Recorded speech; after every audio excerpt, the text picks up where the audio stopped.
Welcome to the another episode of Ecom Stories with Raja. My name is Raja. I'm the CEO of ecomangels.com. I'm also the show host for this particular show as well. Today we are back in our second season, and we have a very well-known person in the industry, the one and only Mr. Bradley Sutton. So welcome, Bradley, and thank you so much for giving us the time. How are you? Thank you for inviting me. Doing pretty good. And yourself? Awesome, awesome. So quickly we're gonna have gonna try to wrap this up video in 15 to 20 minutes. So today's topic is about the future of Amazon, and specifically, like, there are the many persons like who nowadays they are like saying that like Amazon is about to die or Amazon is dead in 2024, and those kind of things. So the new upcoming sellers, like the most of my audience, so they keep gonna asking these kind of the questions like, is we need to invest into the Amazon, is that is saturated, is like we need to do with the we need to do the investments with the Amazon now, or these kind of the questions. They actually raise a lot of these kind of a question in front of me. So I would like to take your answer on that. Like, do you think still Amazon is alive, and as being a new sellers, we can invest in products and we can get that kind of the heights which previously the most of the sellers actually get? Oh yeah, I mean, Amazon will never be dead. It's is it harder to sell on Amazon now, where 7 years ago you just put anything on there and do nothing and still make a lot of money, even though there's no Helium 10 or other tools? Of course, it's hard. It's harder. Sellers are more sophisticated now than before, but there's still just as much opportunity today as there was back in those days, because for the people who are strong on Amazon, there's actually a lot more tools that you can use and a lot more insights. Before, when there was no Helium 10 or no brand analytics from Amazon, you had no idea, like, what keywords do I need to put in my listing? What is my impression share? Where are my competitors ranking for? You had no visibility on those things, and now you do. So some things are harder, some things are easier, but yeah, I still think Amazon is the most predictable way to get money for entrepreneur in 2024. Cool. So in the form of like finding the most profitable products, so what are the your top three things which you actually gonna see in 2024? These are the top three things while we are searching for a product, so we need to take care of them, and we're gonna do the research on them, and we're gonna do follow those kind of criteria. So if you have any three or five main points which you wanted to share, like, these are the 5 points, these are the 3 points that must be in a product if we wanted to go with a successful business in 2024 and so on. Yeah, to me it's the same. The same things that you would look for now is what you always look for. Like, I was doing a live demo just yesterday with somebody in Spanish language, actually, and just randomly chose things like in Helium 10 Black Box, looking for we were looking for keywords, not products, actually.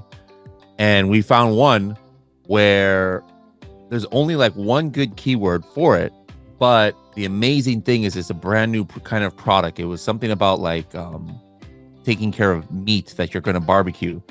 And this one guy who just launched 2 weeks ago sold over 300 units with only one rating, only 3 stars, and there's not one other product. So like, this is, I didn't do some brand new method. All I did was very similar as before. Hey, I looked for a keyword. I said, hey, show me where only maybe 1 or 2 people are making more than $5,000, where 5 out of the top 10 listings have less than 5,000 reviews, and keyword that at least has, I think I put like maybe 1,000 search volume or something like that. I probably did that exact same search maybe 5 years ago. It's probably, same thing. And we found something that completely brand new. It's funny because it's such a good thing that I actually even went and I'm going to first try and get it wholesale from the manufacturer, because they weren't even selling it themselves. So I'm like, I actually email. I rarely do that. Like, I only do demos but I still run my own Amazon accounts too. but it was such a good opportunity. I actually emailed the manufacturer, like, hey, can you give me a quote on 1,000 of these, and thinking about making it myself. But again, that just shows you, like, I just accidentally found it. Like, I wasn't even trying to look. I was just trying to demonstrate Helium 10 for one of our affiliates, and was able to find it. So again, looking for keywords that have certain parameters. Looking on other websites, I think still is good. There's trending things always, I've said, on Pinterest and Etsy, and now the newish one, that maybe wasn't around 3 years ago that much, is TikTok, finding trending things. But I like looking off of Amazon. And then the other way about finding opportunity is actually not Amazon. I think the opportunity is, once you are already on Amazon, depending on what kind of product you have, look into launching it, first of all, in other Amazon marketplaces. Now people don't realize, and they've always known, if they're selling Amazon USA, for example, just takes one click to sell in Mexico and Canada. Now Amazon even opens that for Brazil, which is a big marketplace. The other thing is, hey, Walmart is a great opportunity for some sellers. Usually the volume is not near as high, but for some people, their product can sell more on Walmart than Amazon. I know people like that. And then, of course, the new kid on the block would be TikTok Shop. Like, there's this one guy I actually fulfill for some people, and he's pretty good. He's okay on Amazon, but lately he's been selling more than 1,000 units per day on TikTok Shop, and he's a newer Amazon seller. So really, I think there's a lot of opportunity on that platform as well. That's really awesome. And in addition to that, like, what do you think, like, what are the top 3 or top 5 categories in 2024 like, are the most, maybe become the most profitable, or having a sustainable Amazon business, in which the new Amazon seller should jump in? So what are the, like, do you think, like, we should still go with the beauty and baby and those kind of the categories, or you think, like, there are some other categories on which we should try, or we're gonna go ahead as well? Yeah, I think it's harder. Those are the harder ones to do, like, unless you have something really unique, or something that's very high in demand and no competition, as far as like beauty and supplements, health and household. Those are always ones where you have to be okay to lose money in the beginning. You might have to go $8, $10, $15 pay per click, or cost per click, I should say. But then you make money long run, because you get people on subscribe and save, So that's the only way I would go into those categories in these days. But in other ones, where, I think any single category on Amazon, anything, there's always going to be opportunity. But I would have to say that I sometimes gravitate towards home and kitchen, just because that's what I know. And also pet supplies is always going to be a top category. Baby is always going to be a top one. These are things where things don't fluctuate too much based on economy and things like that. Grocery category, it's hard to do grocery, a lot of regulations. But the things that might go down, like if there's inflation or there's some kind of problem, pandemic or something like that, is certain categories where if people don't have extra money or extra time, they're not going to buy it. So those are the ones that usually might be a little bit, more risky to get into, as opposed to the ones that, hey, no matter what, people are always going to need this kind of, like, oh, I'm not going to get anything for my pet. No, people treat pets like their children sometimes in America. So I think that's always going to be strong. And obviously people are always going to buy for their babies and for their house. Yeah, that's really awesome.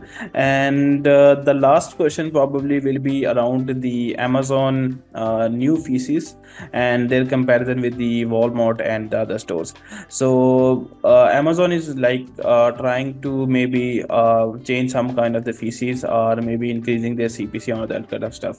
So what you suggest, like, for example, if a new Amazon seller is starting, so how they gonna do the pricing for their products? And for example, like, is there any kind of a formula, like this should be the minimum net profit margin, and this should be the minimum product cost price, and this should be the shipping cost. And do you have any kind of a formula for like how to price our product? And secondly, like what is your suggestion on the comparison of like Walmart and Amazon? Which should we go first? Yeah, 100%. Almost always Amazon should be first. Very rarely should you go on Walmart. However, that being said, now that there are tools like Helium 10 that have the data on Walmart, sometimes you might look at the data and it's maybe saturated on Amazon. So it's not like, oh, Walmart first and then Amazon. It's like, no, I'm only going to sell this product on Walmart. I know a lot of people who have done that. Very rarely do you start on Walmart and then go to Amazon. If it's starting on Walmart, it usually means, oh, maybe on Amazon completely saturated this niche, but on Walmart it's wide open, so that's why you want to go there. As far as all the new fees, it's absolutely something people have to have in mind. Now, I personally think that some of these fees might get changed just because there's so much like outcry and amongst sellers about it. Who knows? I can't predict what Amazon is or isn't going to do, but I look at the situation. I look at, hey, FTC has been looking very closely at Amazon for much less harsh things. If there's something that Amazon is going to change, it probably would be the fees. But even that being said, not everybody is affected too negatively. Like me, I'm not affected too much because I use Amazon's partnered carriers. I don't send containers. I don't send pallets. So for me, yes, it's more expensive these days to send to Amazon, but what people don't realize too is in April, the fees are going down. So if you calculate the fee drop or the fulfillment drop compared with the shipping increase, it's not even, but it's not so bad. But whatever the case is, it just really makes it more important that somebody who's about to sell a new product, whether they're a new seller or an older seller, you need to calculate the numbers first. Doesn't matter what level of seller you are. If you're a brand new, you've been selling for 5 years, whenever you launch a product, Amazon has revenue calculator, Helium 10 has profitability calculator. You are not going to be surprised about the fees. Like Amazon is very upfront. That's one thing. They don't hide anything. You can calculate it all out. And the one thing you can't calculate, of course, is, hey, how many units are you going to sell? You never know what's going to happen. How many reviews is your product going to get? Is it 5 stars? Is it 4? You can't really predict that kind of thing. But you're going to know about how much you're going to pay in shipping. You can have an idea. You set your own budget in PPC. It's not like, oh, there's a required amount of PPC you have to spend to be profitable. No, it's up to you. So you have to calculate out the numbers before getting into any platform these days. Yeah, that's really awesome. So that's all for today, Bradley. And hopefully we're gonna welcome you again in some of the future episodes as well. And that's all. Thank you so much for joining today. And hopefully, like in our upcoming sessions, we're gonna more talk about the problems like of the new sellers. Like most of the sellers, they mentioned that like they have cash flows problems, they have the hiring related problems, they have the shipment and logistic related problems. So in coming episodes, we're gonna try to discuss those kind of the stuff as well. So again, thank you so much for coming on the show today. No problem. Thank you for inviting me. Cool.